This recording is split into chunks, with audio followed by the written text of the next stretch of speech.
করে বসে এক কাপ গরম রুটি পরে চলে এসেছিলাম, যার ঠান্ডা থাকে না।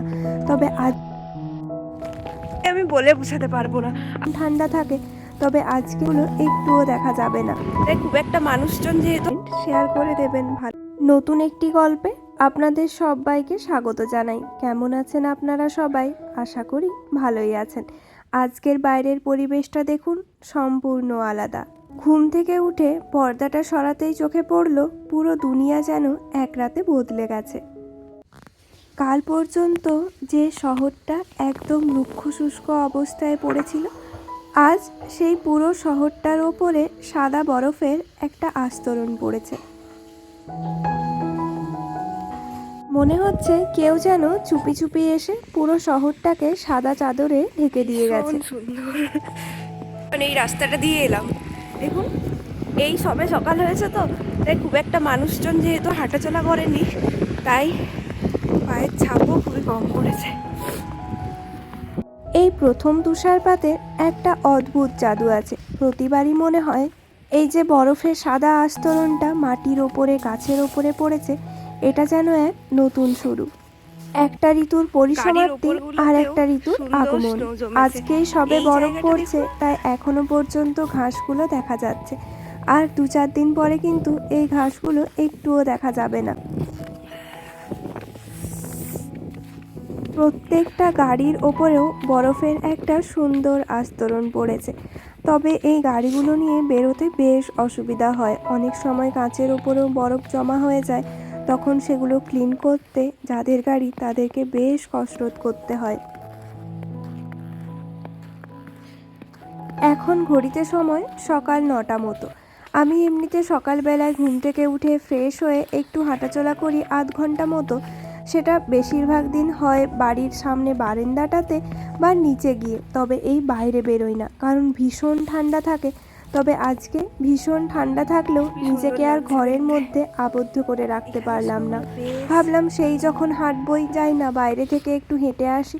আর আজকে এই বছরের প্রথম তুষারপাত, যার জন্যে আজকের এক্সাইটমেন্ট অনেক বেশি।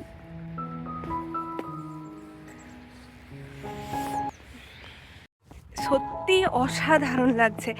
এখন আমি যে পার্কটাতে আছি, দেখুন দেখতে পাচ্ছেন স্নোফলও হচ্ছে, কিন্তু এখন আমি যে পার্কটাতে আছি, এই পার্কটাতে আমি প্রত্যেক দিনই আসি, কিন্তু আজকে এই পার্কটা যে কি অসাধারণ সুন্দর লাগছে, সত্যি আমি বলে বোঝাতে পারবো না। আর এখনও ঠিকঠাক সকাল হয়নি, 9টা বাজে, তাও কিন্তু সকাল হয়নি, দেখেছেন? প্রথম দিন যখন বরফ পড়ে তখন না আর কিছুতেই মন বসে না, সব সময় মনে হয় বাইরে যাই বরফ দেখি। তবে এটাই প্রথম দিনের ক্ষেত্রে, কয়েকদিন যদি স্থায়ী হয়ে যায় তখন আর ভালো লাগে না, তখন মনে হয় দৈনন্দিন জীবনটা অনেক কষ্টকর হয়ে যাচ্ছে এই বরফ নিয়ে। নেদারল্যান্ডসে এমনিতে খুব একটা বেশি স্নোফল হয় না জানেন, তবে এইবারে টানা 2 সপ্তাহ ধরে এখানে স্নোফল হওয়ার সম্ভাবনা আছে, আর সেটা ভীষণ বেশি। আর শুনেই তো মনের মধ্যে আনন্দে যেন আত্মহারা হয়ে যাচ্ছি। ভীষণ ভালো লাগে, তাই না?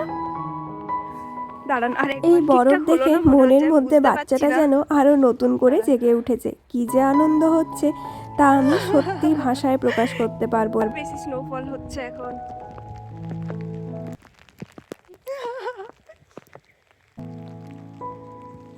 গাছের পাতা তো বেশ অনেক দিন আগেই সব ঝরে গিয়েছে, আর এতদিন ধরে মনে হচ্ছিল গাছগুলো যেন অনাথ হয়ে দাঁড়িয়ে আছে। তবে আজকে সাদা মাটির ওপরে গাছগুলো দেখতে বেশ অন্য রকমের সুন্দর লাগছে।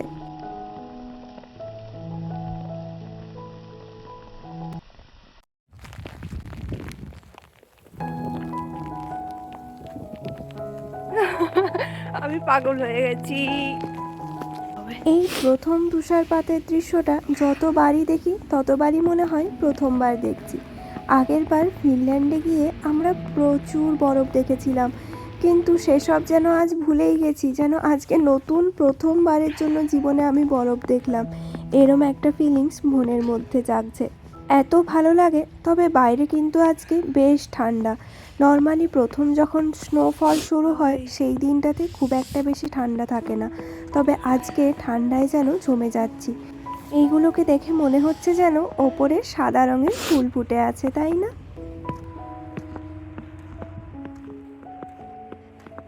ফোনে এইমাত্র আমি টেম্পারেচারটা চেক করলাম, ফিলস লাইক -4 বলছে। কালকে নাকি ঠান্ডা আরও বাড়বে। তার জন্যে আজকে বাড়িতে গিয়ে স্নো প্যান্ট, স্নো গ্লাভস সব কিছু বের করে রাখতে হবে। স্নো বুটগুলোও বের করাতে হবে, না হলে এই ঠান্ডার মধ্যে বেঁচে থাকা অসম্ভব। আজকে দেখেছেন নর্মাল গ্লাভসটা আমি পরে এসেছিলাম, সেটি তো ভিজেই গেছে। স্নো ক্লিন করার জন্য গাড়িও চলে এসছে, রাস্তা যাতে পরিষ্কার থাকে। স্নো বুটটা তো আর তাড়াহুড়োতে বের করানো হয়নি, আমি নর্মাল বুটই পরে চলে এসেছিলাম, যার জন্যে বুটের মধ্যে স্নো ঢুকে গিয়েছে আর পায়ে ভীষণ ঠান্ডা লাগছে। এখন ঠান্ডা হয়ে গেছে প্রচণ্ড। মানে বাড়ি চলে যাবো, জুতো ঠান্ডা হয়ে গেছে। আজকে গিয়ে খুঁজে খুঁজে সব বের করাতে হবে। সেই আগের বছর কোথায় তুলে রেখেছি সামনেটাই যাবো একটু, বাট এত বরফ পড়েছে আমি আর নিজেকে একটুতে আটকাতে পারলাম না। আমি এমনিতে নর্মালি আধ ঘন্টা হাঁটা চলা করি, তবে আজকে তার থেকে একটু বেশিই হয়ে গেল। বাড়ি ফিরতেই ইচ্ছে করছে না, ঠান্ডাতে কষ্ট তো হচ্ছেই। তা হলে হবে কি, সেই কষ্ট না হয় মেনে নেওয়া যাবে, তবে এই প্রথম তুষারপাতের আনন্দ, সেটার থেকে তো নিজেকে বঞ্চিত করতে পারি না। স্নোফল হচ্ছে, পাখিগুলো এখানে সব উড়ে গেল দেখুন।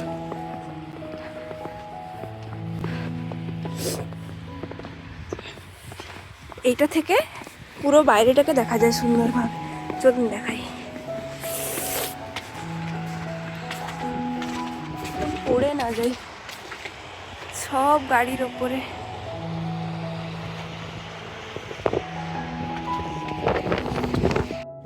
Yeah, it's really beautiful. I am so excited for this snowfall. It's beautiful, guys.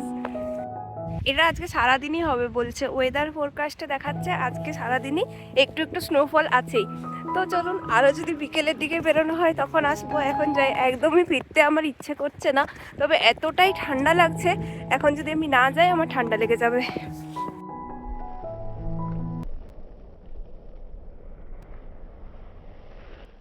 এখনও অবিরাম তুষারপাত হয়েই যাচ্ছে, আর তার সাথে হাড় কাঁপানো ঠান্ডা। সব মিলিয়ে ঠান্ডাটা যেন আরও বেশি করে লাগছে। সামনে দেখুন ঝড় দিচ্ছে, আর তার সাথে বরফগুলো কি রকম পড়ছে, কি অপরূপ সুন্দর দেখতে লাগছে, তাই না? এই বরফ আজকে সারা দিনই পড়বে, আর পুরো নেদারল্যান্ডসকে বরফের চাদরে আবৃত করে দেবে। এনারা ঠিক করেই রেখেছেন। এখন চারপাশে এক অদ্ভুত নিস্তব্ধতা, চারপাশে গাড়ির যাতায়াত নেই, মানুষজনের কোলাহল নেই। আর যখন এই বরফের ওপর দিয়ে হাঁটছি তখন একটা কড়কড় আওয়াজ হচ্ছে, মানে এই বরফ ভাঙার শব্দ। বাড়ি চলে এসেছি, আর আসার পরে বরফ আরও অনেক বেশি পড়ছে জানেন। তাই আর থাকলাম না, দৌড়ে দৌড়ে বাড়ি এসে আর এখন হাত পা গরম করছি গ্যাসের মধ্যে দিয়ে। তারপরে সুন্দর করে বসে এক কাপ গরম গরম চা খাবো। আর এখন ভাবছি ব্রেকফাস্টে কি খাওয়া যায়। আজকে ব্রেকফাস্টে এই ঠান্ডার মধ্যে না আর কিছু বানাতে ইচ্ছে করলো না। ভাবছি এই চিড়েটাকে ভালো করে মাখিয়ে নিয়ে গিয়ে লেপ ঢাকা দিয়ে বসে টিভি দেখতে দেখতে আরাম করে খাওয়া যাবে, কারণ এই ঠান্ডায় আর বেশিক্ষণ বাইরে থাকা যাবে না।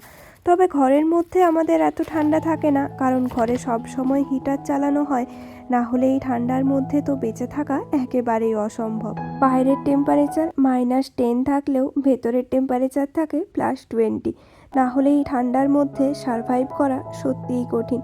দেখুন আমি চিড়ে মাখানোর জন্য চিড়েটাকে ধুয়ে নিলাম, আর এইদিকে অল্প একটু দুধও গরম করতে দিচ্ছি। খেজুর গুড় আছে জানেন, আগের বাড়ি নিয়ে এসেছিলাম, যেটি এখনও শেষ করতে পারিনি। তাই ভাবলাম আজকে এই শীতের মধ্যে খেজুর গুড়, দুধ, কলা চিড়ে মাখিয়ে খাওয়া যাক। ওইদিকে ও বসেছে একটু কাজ নিয়ে, আর আমি এখানে চিড়েটা ভালোভাবে মাখিয়ে নিচ্ছি।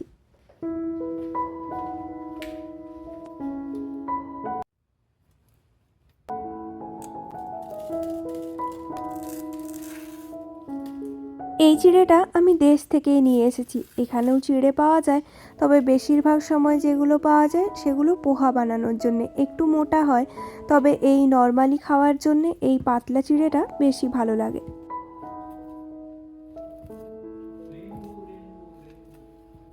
আগে না মা মাঝে মধ্যে মাখিয়ে মাখিয়ে এরম চিড়ে দুধ কলা নিয়ে আসতো, জীবনে কখনো খেতাম না জানেন।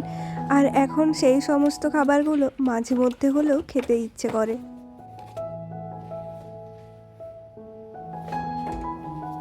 এই যে খেজুরের গুড়, যদিও আগের বছরের, এই বছর যখন দেশে যাব তখন আবার নতুন ফ্রেশ গুড় নিয়ে আসবো।